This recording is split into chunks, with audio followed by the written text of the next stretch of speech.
أعوذ بالله من الشيطان الرجيم.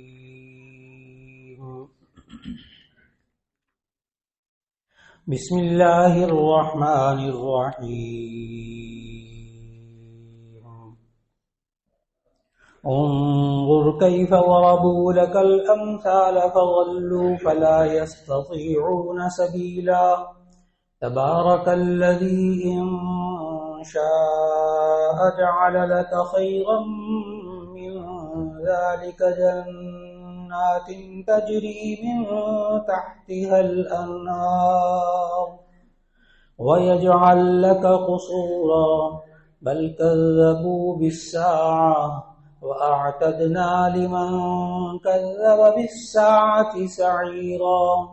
صدق الله العظيم. اللہ رب العزت نے 18ویں پارے میں سورۃ الفرقان کی آیت نمبر 9، 10 اور 11 کی تلاوت کی توفیق عطا فرمائی. اللہ رب العزت نے گزشتہ آیات میں یہ بتایا تھا کہ یہ لوگ مشرکین مکہ یہ اللہ کو بھی نہیں مانتے تھے اس کی ذات اور صفات کے اعتبار سے، اور اس کے ساتھ شریک ٹھہراتے تھے، اور یہ لوگ قرآن کو بھی نہیں مانتے تھے اور اس کے بارے میں بھی طرح طرح کی باتیں کرتے تھے، اور یہ لوگ آخری نبی حضرت محمد رسول اللہ صلی اللہ علیہ وسلم کو بھی نہیں مانتے تھے. اور انظر کیف ضربوا، آج کی آیت میں یہ بتایا اللہ تعالیٰ نے کہ انظر کیف ضربوا لک الامثال، آپ دیکھیے کہ یہ آپ کے لیے کیسی کیسی مثالیں بیان کرتے ہیں. فضلوا، پس یہ گمراہ ہوئے، فلا یستطیعون سبیلا، یہ وہ سیدھا راستہ پانے کی طاقت نہیں رکھتے.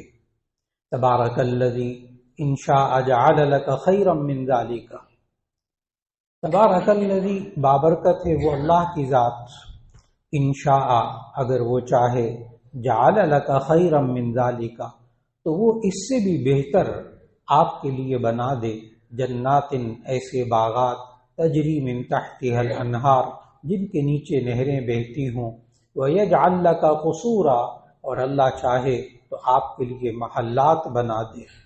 بل کذبوا بالساعۃ، بلکہ حقیقت یہ ہے کہ وہ اس لیے ہدایت نہیں پاتے کہ وہ قیامت کو جھٹلاتے ہیں، آخرت کو جھٹلاتے ہیں. وَأَعْتَدْنَا لِمَنْ كَذَّبَ بِالسَّاعَةِ سَعِيرًا، اور ہم نے ان لوگوں کے لیے جو کہ قرآن کو، اللہ کو اور نبی کو جھٹلاتے ہیں، ان کے لیے قیامت میں جہنم کی آگ دہکا کے سزا کے طور پر رکھی ہے. ان آیات میں اللہ تعالیٰ نے ہمیں ایک تو یہ سمجھایا کہ یہ مشرکین مکہ طرح طرح کی مثالیں دے دے کر دین کو نہیں مانتے. انظر کیف ضربوا لک الامثال، آپ دیکھیے کیسی کیسی مثالیں بیان کرتے ہیں. یہ قرآن کے بارے میں یوں کہتے تھے کہ یہ تو گھڑا ہوا کلام ہے.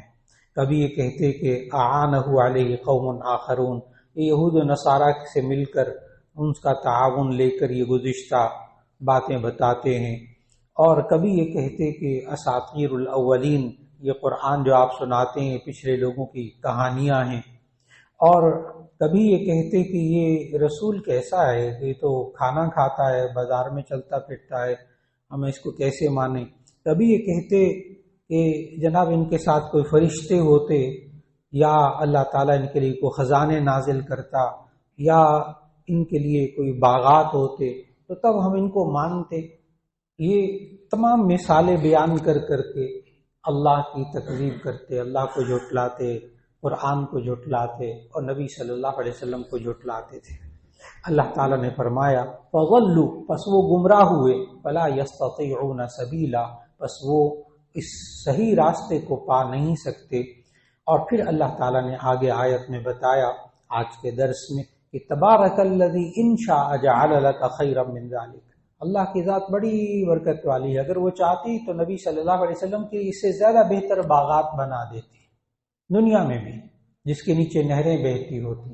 وَيَجْعَلْ لَكَ قُصُورًا، اللہ چاہتا تو نبی کے لیے بڑے بڑے محلات بنا دیتا، اللہ قدرت رکھتا تھا. لیکن اللہ اگر ان نبی صلی اللہ علیہ وسلم کے لیے باغات بھی بنا دیتا نا دنیا میں بھی، اور محلات بھی بنا دیتا، آخری نبی صلی اللہ علیہ وسلم کو بڑی بڑی بلڈنگیں اور بڑے بڑے محلات عطا کر دیتا، تب بھی انہوں نے آخری نبی صلی اللہ علیہ وسلم کو نہیں ماننا تھا۔ کیوں نہیں ماننا تھا؟ وَالْكَذَّبُوا بِالسَّاعَةِ، بلکہ یہ قیامت کو جھٹلاتے تھے، آخرت کو جھٹلاتے تھے۔ یہ لوگ آخرت کو نہیں مانتے۔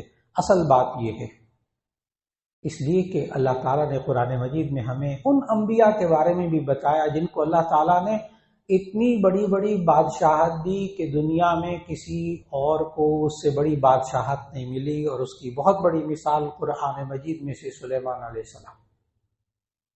اللہ تعالیٰ نے سلیمان علیہ السلام کو اتنی بڑی بادشاہت عطا کی، محلات عطا کی کہ وہ ملکہ سبا بھی آپ کے محلات کو دیکھ کر چونک اٹھتی تھی۔ ترقی یافتہ یمن کی بہت بڑی ملکہ تھی، وہ بھی چونک اٹھتی تھی سلیمان علیہ السلام کی بادشاہت کو دیکھ کر۔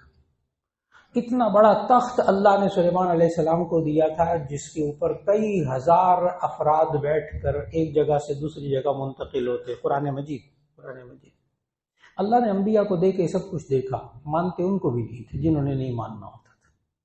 یہ بالکل بیکار باتیں ہیں کہ اگر ان کے پاس باغات ہوتے، بڑی جو ہے نا وہ محلات ہوتے، وہ بڑا کچھ ہوتا، تو ہم پھر نبی کو مانتے بھی، اب ان کے پاس ہے کچھ نہیں، ہم مانیں گے کیا ان کو؟ تو اللہ نے کہا نہیں، یہ دے کر میں دیکھ چکا ہوں۔ ایسے انبیاء کو بھی بھیجا جن کو ایسی سی بڑی بڑی بادشاہت دی کہ وہ اور کسی کے پاس ہے نہیں۔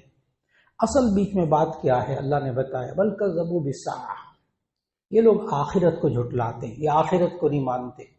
عقیدہ آخرت ان کے اندر نہیں ہے کہ ہمارے اعمال کا بدلہ اللہ تعالیٰ آخرت میں دے گا۔ عقیدہ آخرت کہتے ہیں مرنے کے بعد وہ زندگی جس میں انسان کے اعمال کا بدلہ ملے گا۔ ان کا ایمان اس پر نہیں ہے۔ آج کی ان آیات میں ایک آپ نے یہ پڑھا کہ فلا یستطیعون سبیلا، یہ لوگ ایسی سی مثالیں بیان کرتے ہیں، یہ سیدھا راستہ نہیں پا سکتے، یہ ہدایت نہیں پا سکتے۔ حالانکہ نبی صلی اللہ علیہ وسلم ان کے سامنے قرآن بیان کرتے تھے، قرآن پڑھتے تھے۔ قرآن تو ہے ہی کتاب ہدایت، قرآن تو ہے ہی کتاب ہدایت۔ آج ایک سوال کا جواب بھی ان آیات میں آپ کو ملے گا کہ ان مشرکین مکہ کے سامنے قرآن موجود تھا، پھر بھی انہوں نے ہدایت کیوں نہیں پائی؟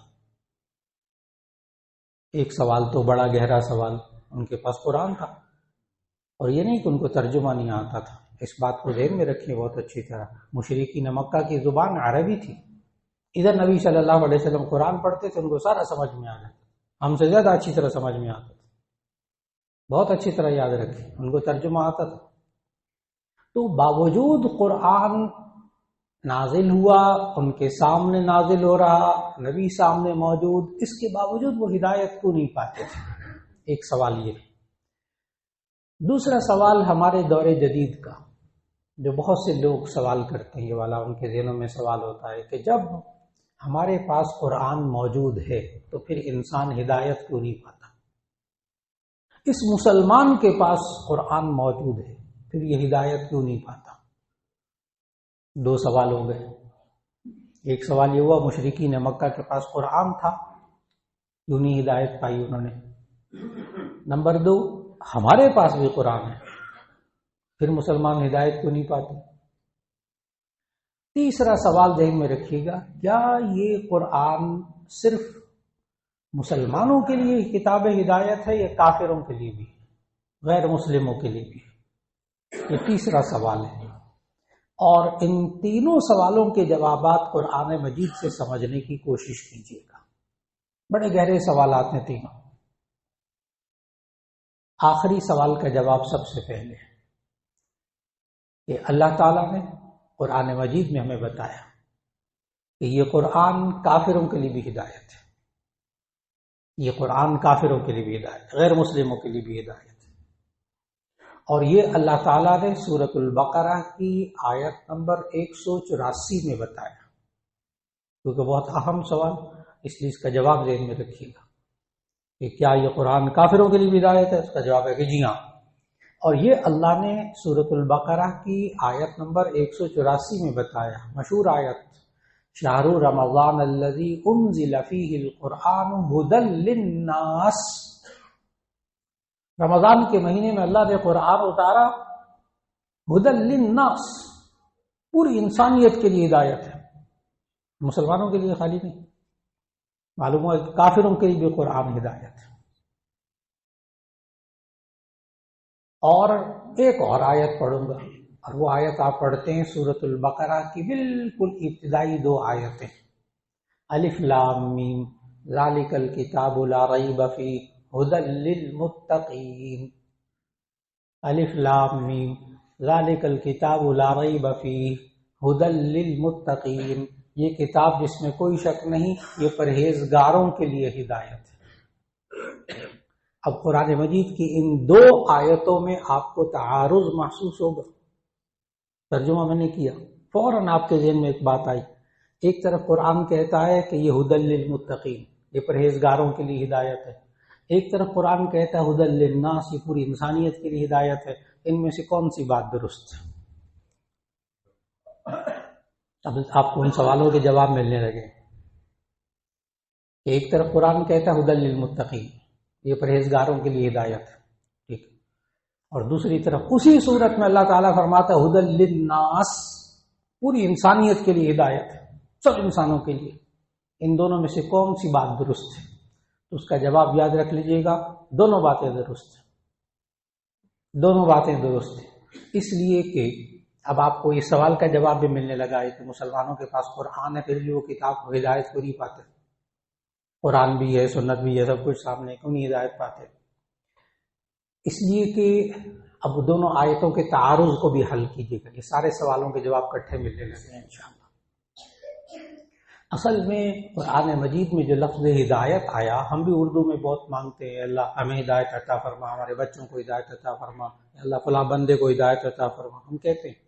ہدایت کا مطلب 2 معنی ہیں ہدایت کے جو مفسرین نے لکھے، ہدایت کے 2 مطلب، ایک ہدایت کا مطلب ہے اراءۃ الطریق، راستہ دکھانا، اراءۃ الطریق، راستہ دکھانا، ایک ہدایت کا مطلب ہے ایصال الی المطلوب، منزل تک پہنچانا۔ اب میں اس کو ذرا بہت آسان کرنے لگا، ایک صاحب نے آپ سے پوچھا، کہیں باہر سے آئے، انہوں نے کہا کہ جی یہاں ٹی بلاک کی جامع مسجد کہاں ہے، میں نے وہاں جانا ہے درس سننے کے لیے فجر کے بعد۔ آپ نے وہیں کھڑے کھڑے وہ چوک میں کہہ دیا آپ بالکل سامنے جائیں سیدھا، پھر دائیں طرف مڑیں، پھر ذرا بائیں طرف مڑیں گے تو سامنے وہ مسجد ہے۔ آپ نے ان کو کیا کیا؟ راستہ دکھایا، جامع مسجد کی ہدایت دی، یعنی راستہ دکھایا۔ ایک طریقہ تو یہ، دوسرا طریقہ یہ ہے کہ ان صاحب نے پوچھا کہ میں نے وہ جامع مسجد جانا ہے ای بلاک درس سننے کے لیے، کہنے لگے آئیے میں بھی وہیں جا رہا ہوں، آئیے۔ وہ جناب آئے، سیدھا آئے، پھر دائیں مڑے، پھر بائیں مڑے، اور آ کر کہنے لگے یہ ہے جی جامع مسجد۔ انہوں نے منزل تک پہنچایا۔ ایک ہدایت کا مطلب ہے راستہ دکھانا، ایک ہدایت کا معنی ہے منزل تک پہنچانا، دونوں معنی ہدایت کے۔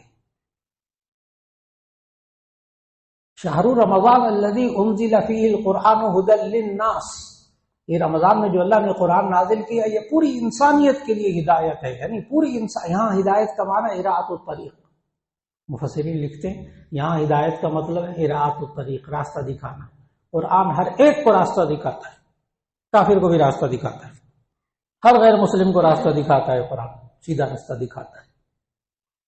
لیکن ھدی للمتقین، یہاں ہدایت کا مطلب ہے منزل تک پہنچنا، منزل تک پہنچتے ہیں پرہیزگار لوگ، منزل تک پہنچتے ہیں پرہیزگار لوگ، راستہ ہر ایک کو دکھاتا ہے قرآن، اس لیے قرآن کتاب ہدایت ہے ہر ایک کے لیے، غیر مسلم کے لیے بھی، یعنی راستہ دکھاتا ہے۔ اور ھدی للمتقین کا مطلب منزل تک پہنچے، قرآن ہدایت ہے متقین کے لیے، پرہیزگاروں کے لیے، یعنی منزل تک پہنچے گا پرہیزگار، منزل تک پہنچے گا پرہیزگار۔ آگے اللہ تعالیٰ نے پرہیزگاروں کی بھی شرائط بتائی، 5 شرطیں، جو بندہ منزل تک پہنچے گا، خود اللہ نے بتایا انہی آیات میں۔ کون کتاب ہدایت سے منزل تک پہنچ سکتا ہے؟ راستہ دیکھ کر منزل تک کون پہنچ سکتا ہے؟ اب میں وہی آیات پڑھنے لگا ہوں تاکہ آج کی آیت میں ایک اہم ترین سوال ہے، اس کا بھی جواب ملے۔ یہاں اللہ تعالیٰ نے کہا کہ اگر ہم آپ کو نا محلات بھی دے دیتے، یہ سب کچھ دے دیتے نا، انہوں نے پھر بھی نہیں ماننا تھا. کیوں؟ بلکہ ذبوا بالساعۃ، آج کی آیت میں بلکہ ذبوا بالساعۃ، بلکہ یہ آخرت کو جھٹلاتے تھے، مانتے نہیں، قیامت کو نہیں مانتے، اس لیے نہیں آپ کو نہیں مانتے. اب اس بات کو سمجھنا ہے کہ اللہ تعالیٰ نے یہ کہا کہ یہ کتاب ہدایت قرآن تمام انسانوں کے لیے ہے، یعنی راستہ دکھاتی ہے ہر ایک کو. منزل تک کون پہنچتا ہے؟ ھدی للمتقین. اور متقین کون ہوتے ہیں؟ آج اللہ نے 5 خوبیاں بتائی. الف لام میم ذالک الکتاب لا ریب فیہ ھدی للمتقین الذین یؤمنون بالغیب. پہلی خوبی، پہلی شرط متقین کی. متقین کون ہوتے ہیں؟ جو منزل تک پہنچتے قرآن پڑھ کے. الذین یؤمنون بالغیب، جو اندیکھی بات پر ایمان رکھتے، غیب پر ایمان رکھتے، نہیں دیکھا مانتے، اللہ کو نہیں دیکھا مانتے. ہم نے رسول اللہ صلی اللہ علیہ وسلم کو نہیں دیکھا، صحابہ نے دیکھا، ہم نے نہیں دیکھا مانتے. فرشتوں کو ہم میں سے کسی ایک نے بھی نہیں دیکھا مانتے. الذین یؤمنون بالغیب. ہم نے جنات کو نہیں دیکھا مانتے. ہاں جنات پر یہ ماننا کہ جنات اللہ کی مخلوق ہیں، قرآن میں ہے نا، سورۃ الجن پوری موجود ہے. جن کو نہیں دیکھا مانتے، جنات شیطان. اور اسی طرح ہم نے جنت کو نہیں دیکھا مانتے، جہنم کو نہیں دیکھا مانتے، پل صراط کو نہیں دیکھا مانتے. ابھی میں نے بہت تھوڑی سی فہرست بنائی، ابھی 10 باقی بھی ہے. الذین یؤمنون بالغیب، پہلی شرط قرآن پڑھ کر منزل تک کون پہنچے گا؟ الذین یؤمنون بالغیب، جو اندیکھی بات پر ایمان رکھتے. یہ جو مستشرقین ہوتے ہیں، دوسرے مفکرین، غیر مسلم مفکرین جو اسلام کے بارے میں ریسرچ کرتے ہیں، ان کو مستشرق کہتے ہیں. تو انہوں نے ایک بات لکھی ہے، مسلمانوں کو تانا بھی دیا ہے مسلمانوں کو کہ یہ مسلمانوں کا نا بلائنڈ فیتھ ہوتا ہے، اندھا ایمان، دیکھا ہوتا نہیں مانتے، اندھا ایمان ہے ان کا، بلائنڈ فیتھ. اس کا جواب اچھی طرح یاد رکھیے گا. جی ہاں، الذین یؤمنون بالغیب ہمارا بلائنڈ فیتھ ہے، لیکن ہم ہر سنی سنائی بات پر ایمان نہیں رکھتے، ہر اندیکھی بات پر ایمان نہیں رکھتے. ہم یہ بھی دیکھتے ہیں کہ کون رہا ہے، ہم یہ بھی دیکھتے ہیں کہ کون رہا ہے. ایک وہ بات جو ایک عام انسان کہے، ایک وہ بات جو اللہ کا ولی کہے، ایک وہ بات جو ایک صحابی کہے، ایک وہ بات جو نبی صلی اللہ علیہ وسلم کہے، بات میں فرق ہے. ہم یہ بھی دیکھتے ہیں کہ کون رہا ہے. اگر اللہ اور اس کے رسول صلی اللہ علیہ وسلم نے بات کی ہے نا، ہم نے نہیں دیکھا نا، ہماری عقل میں بھی نہیں آتا پھر بھی مانتے، عقل میں بھی نہیں آتا پھر بھی مانتے. الذین یؤمنون بالغیب. ایک شرط قرآن پڑھ کر منزل تک کون پہنچے گا؟ الذین یؤمنون بالغیب. نمبر 2 شرط قرآن پڑھ کر منزل تک کون پہنچے گا؟ وَيُقِيمُونَ الصَّلَاةَ. وَيُقِيمُونَ الصَّلَاةَ. دوسری شرط جو نماز قائم کرتے ہیں، پابندی سے نماز پڑھتے ہیں. یاد رکھ لیجئے گا، کسی نے تفسیر بھی لکھ دی ہے نا، اور بڑی بڑی کتابیں لکھ دی ہیں، اور بڑے بڑے بیانات، بڑی بڑی تقریریں، ماشاءاللہ. 5 وقت نماز نہیں پڑھتا نا، وہ ہدایت اپنی منزل تک نہیں پہنچے گا. فکر نہ کرے. ہاں بڑی بڑی تقریریں، بڑے بڑے بیانات، بڑے لیکچر ماشاءاللہ دین کے، 5 وقت نماز نہیں پڑھ رہا نا، یہ منزل تک نہیں پہنچے گا. اللہ نے شرط لگائی ہے وَيُقِيمُونَ الصَّلَاةَ. اب میں جواب دے رہا ہوں اس چیز کا کہ قرآن ہے تو پھر مسلمان ہدایت کو نہیں پاتا. جی یقیمون الصلاۃ، نماز پڑھے، پھر یہ قرآن منزل تک آپ کو پہنچائے گا. اور یاد رکھ لیجئے گا کہ اللہ تعالیٰ نے آگے کیا کہا؟ یقیمون الصلاۃ ومما رزقناہم ينفقون. اور اس میں سے جو ہم نے ان کو رزق دیا اس میں سے خرچ کرتے ہیں. تیسری شرط، جو اللہ نے رزق دیا اس میں سے خرچ کرتے ہیں. جہاں اللہ نے کہا یہ فرض ہے، زکوٰۃ دینا فرض ہے، زکوٰۃ دیتا ہے. قربانی، صدقہ فطر، فلاں، اور اپنے بیوی بچوں کا خیال کرنا جن کے حقوق فرض ہیں اس کے ذمہ، ماں باپ کا حق فرض ہے، وہاں خرچ کرتا ہے نا، تو تب یہ قرآن منزل تک اس کو پہنچا دے گا. اور اگر اللہ کے دیے ہوئے کو خرچ نہیں کرتا تو ایسی صورت میں یہ منزل تک نہیں پہنچے گا. کتنی شرطیں ہو گئی؟ 3. الذین یؤمنون بالغیب ویقیمون الصلاۃ ومما رزقناہم ینفقون. چوتھی شرط والذین یؤمنون بما انزل الیک وما انزل من قبلک. اور وہ لوگ کہ جو آپ کی طرف قرآن نازل کیا گیا اس پر ایمان رکھتے ہیں، اور جو آپ سے پہلے کتابیں ان کے بارے میں بھی ایمان رکھتے ہوں کہ اللہ کے نازل کردہ کتابیں اور اب منسوخ ہو چکی. تو قرآن پر ایمان رکھنا یہ ضروری ہے، یعنی قرآن کو ماننا. یہ میں دو لفظ واضح کرنا چاہوں گا بہت زوردار طریقے سے۔ قرآن پر ایمان رکھیں گے تو بات بنے گی، قرآن پر ایمان رکھیں گے تو یعنی قرآن کو مانیں گے تو بات بنے گی۔ جاننے کا نام ایمان نہیں ہے، ماننے کا نام ایمان ہے۔ جاننے کا نام ایمان نہیں ہے۔ قرآن مجید کا سارا ترجمہ آتا ہو نا، بندہ اس قرآن کی بات کو مانتا نہیں ہے نا، عمل نہیں کر رہا نا، یہ ایمان نہیں رکھتا۔ پورا قرآن آتا ہے، اس کو ترجمہ بھی آتا ہے، تفسیر بھی آتی ہے، لیکن قرآن کی باتوں پر عمل نہیں کرتا نا، یہ مان نہیں رہا قرآن کو۔ اس لیے کہ اللہ نے شرط رکھی ہے تو مانو، جاننا صرف نہیں، ترجمہ آ گیا نا ابھی نہیں، یہ منزل تک نہیں پہنچے گا۔ ابھی تفسیر بھی پوری آتی ہے اس کو، قرآن پورا اچھی طرح سمجھ لیا، اس نے جان لیا، ابھی منزل تک نہیں پہنچے گا۔ کب منزل تک پہنچے گا؟ مانے گا، یعنی اللہ کے حکم کو مانے گا۔ اتنی شرطیں ہو گئی، 4۔ آخری شرط جس سے آج کا درس اصل میں سمجھانا مقصود تھا، وبالآخرۃ ہم یوقنون۔ 5ویں اور آخری شرط، وبالآخرۃ ہم یوقنون، آخرت پر یقین رکھتے ہوں گے تو یہ قرآن منزل تک پہنچائے گا۔ اگر وہ کہے مولانا میں سارا قرآن مانتا ہوں لیکن یہ جنت جانا میرا مولانا یہ نہیں مانتا، یہ میری عقل میں نہیں آتی، تو اللہ کے بندے تو منزل تک نہیں پہنچو گے۔ اب آپ کو پوری آج کا درس سمجھ میں آئے۔ بل کذبوا بالساعۃ، یہ کیوں نہیں مانتے مشرکین مکہ؟ نبی صلی اللہ علیہ وسلم کو نہیں مانتے، اللہ کو نہیں مانتے، اور کیوں نہیں مانتے؟ بل کذبوا بالساعۃ، کیونکہ یہ آخرت پر ایمان نہیں رکھتے، یہ قیامت کو جھٹلاتے ہیں۔ آخرت کو مانیں گے تو اسی صورت میں منزل تک پہنچیں گے۔ آگے اللہ نے یہی کہا وبالآخرۃ ہم یوقنون اولئک علی ھدی من ربہم واولئک هم المفلحون، یہی لوگ اپنے رب کی طرف سے ہدایت پر ہیں۔ اب پوری بات سمجھ میں آ گئی، یہی لوگ اپنے رب کی طرف سے ہدایت پر ہیں جو ان 5 باتوں کو مانیں گے، واولئک هم المفلحون، یہی کامیابی ہے۔ اللہ تعالی ہم سب کو اس قرآن کے ذریعے راستہ بھی دکھائے اور منزل تک پہنچنے کی توفیق بھی عطا فرمائے۔ الحمدللہ۔ اللهم صل على سيدنا ومولانا محمد وعلى آل سيدنا ومولانا محمد وبارك وسلم۔ ربنا آتنا في الدنيا حسنة وفي الآخرة حسنة وقنا عذاب النار۔ یا اللہ ہمارے گناہوں کو معاف فرما، ہماری لغزشوں کوتاہیوں کو معاف فرما۔ یا اللہ آخرت پر پختہ ایمان رکھنے کی توفیق عطا فرما، اس پورے قرآن حکیم کے احکامات پر عمل کرنے کی توفیق عطا فرما۔